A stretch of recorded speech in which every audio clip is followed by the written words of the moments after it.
Okie doke. So now we have our avatar here, our soon-to-be avatar. This is the great fairy that we prepped in the previous video. It's time to turn her into a giant avatar because she's the great fairy, so she has to be big. Alright, so what we're going to do, now we have our avatar here on the first layer. I'm going to press, well, first I'm going to turn on the screencast again. Jeez. Alright, text. There we go. Alright, so now you guys can see what I'm doing. So what I'm going to do is I want to move my avatar, my mesh, to the second layer. So I'm going to press A and select everything. Well, I'm going to press A and deselect everything. Then I'm going to press A again and select everything. Then I'm going to press M, and then I'm going to click on one of these boxes and move it to a second layer. You don't have to do this. It's kind of like a pet peeve of mine that I like to have the avatar on the first layer and then the mesh on the second one. It's just some of that OCD crap I have.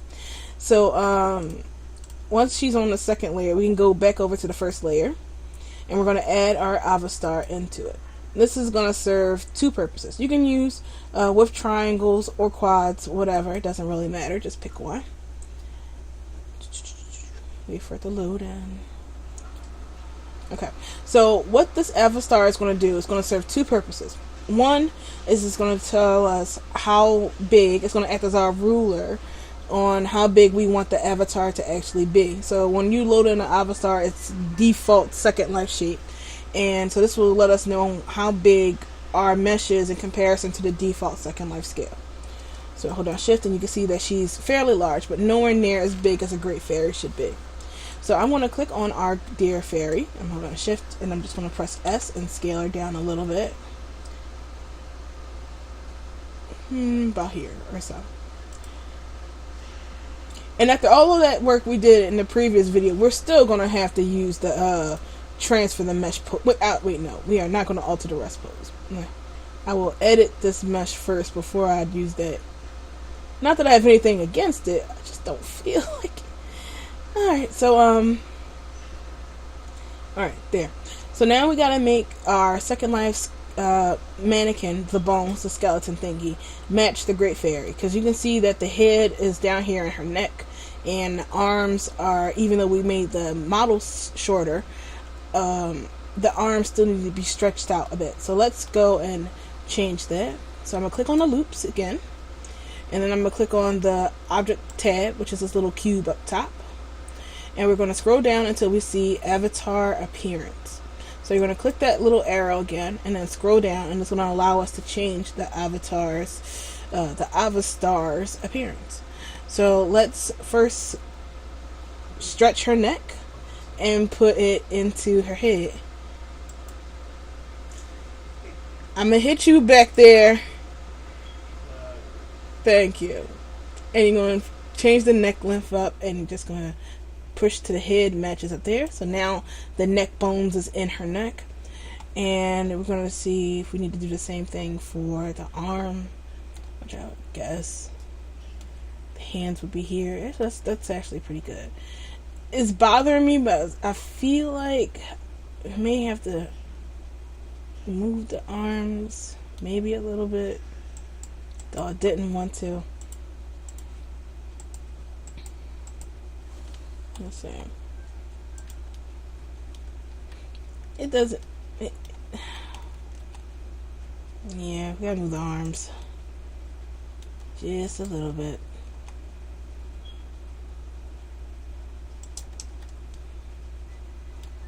What?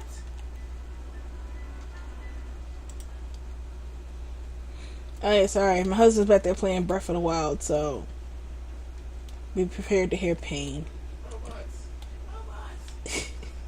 Alright, so I don't want this hair rigged to the skeleton, because I have plans for that hair, but I'm going to just move that to a different layer so it's out of the way and doesn't get rigged. Alright, so now we have it all in the right position, everything's fine. Now we can rig the Great Fairy to the Second Life skeleton. So what you want to do is you want to click on the Great Fairy, hold down shift, select the loops, go into object mode, and if it's in pose mode you want to switch it over to object mode. And because I moved the arms, we're still going to have to use that stupid alter the rest pose, but I guess it's not bad. And you're going to want to turn off this attach the sliders. You heard me lament about that in the previous video, so just check it. Don't ask questions. Just check it. And make sure that box is unchecked.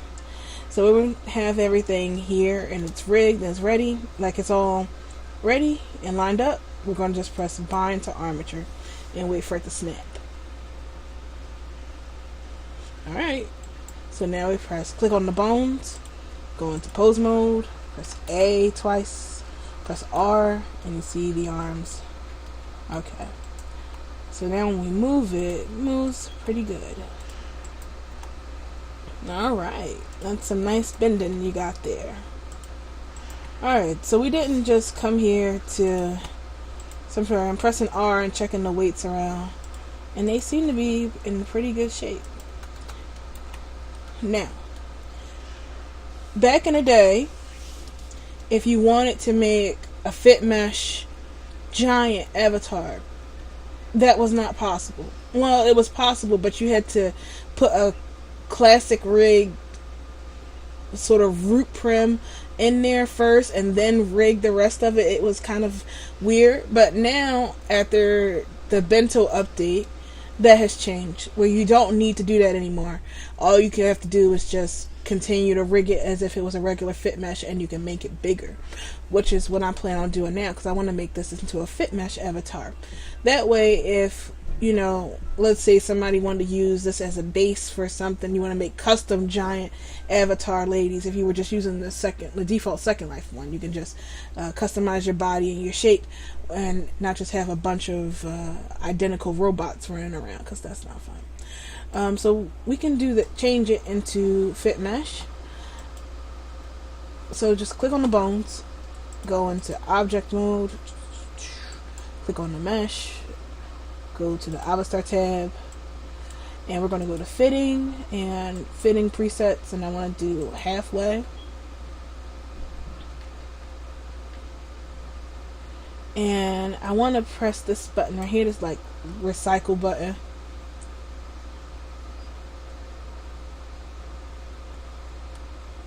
And generate physics. I think that just undid what I just did. Tools. Oops. So once we do that, we're going to go into skin mode. I'm going to click on her and see if she's got boob weights. She does, which is great. Not like it's really going to matter, because giant avatars, like at a certain height, the jiggle physics and stuff like that don't work. So even if we make a gigantic great fairy, which I do plan on doing, she won't be able to jiggle. You can still change her shape and everything, but she won't be a jiggling. So that's something you might want to keep in mind. So yeah, all right. Now comes the fun part. We're going to go back into object mode, and I'm going to turn texture solid on, because it's still so pleasing to see the great fairy textured rather than looking at her in this cell shade like solid. What are we going to do now? Next thing we're going to do is get rid of the Avastar meshes that's behind here, uglying up our fairy. So what we want to do is click on those meshes for a second. Actually, you don't even have to do that. You just come over here to the right side. You want to make the screen a little bit bigger. Then what do we do next? We go to this part where it says avatar, and you find the Avastar meshes, and you just close all the eyeballs. There we go, until you see all the Avastar goes away, and now we are left with our great fairy. So let's click on her, and sometimes the bones go away, but we can just Second Life base volume, and you can turn those back on. Alright, now that we have her all rigged and ready to go, it's time for the fun part when we make her big. I want to hold down shift and enable the hair layer, because I want the hair to be the same size and I don't feel like resizing it all at the same time. So you want to press A and select everything. You're going to scroll your mouse wheel out, and you're going to press S, and you're going to scale upward as big as you want her to be. Now, one step I should have said before we scaled up was, I'm going to press Ctrl Z and go back down. We're going to go into a new layer, and we're going to add in our ruler / our Avastar and that's, we're going to add in our avatar, and that's going to act as our ruler, so that way we can see just how big we are scaling her up in comparison to Second Life shapes. So let's grab this while it's still selected, change the modifier over to the arrows, and scoot it over to the side. Okay, now we have that there. Just going to press A and deselect, and then hold down Shift and select everything again.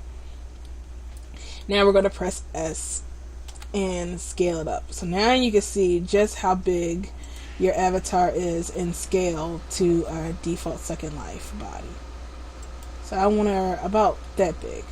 That's okay.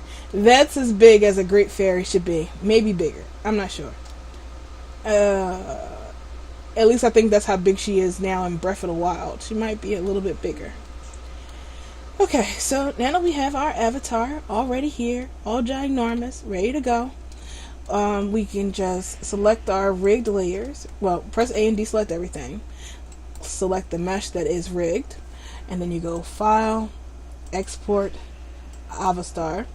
And before you hit save, you're going to come over here to the left side and scroll down until you see the Avatar options, the export options, and you're going to go to Advanced, and you're going to check the box that says Apply Armature Scale. And then we're going to go to our desktop wherever we have our stuff saved, and we're going to just name this Giant, and then hit OK and export it out. So now it's time to go into Second Life and import our Great Fairy.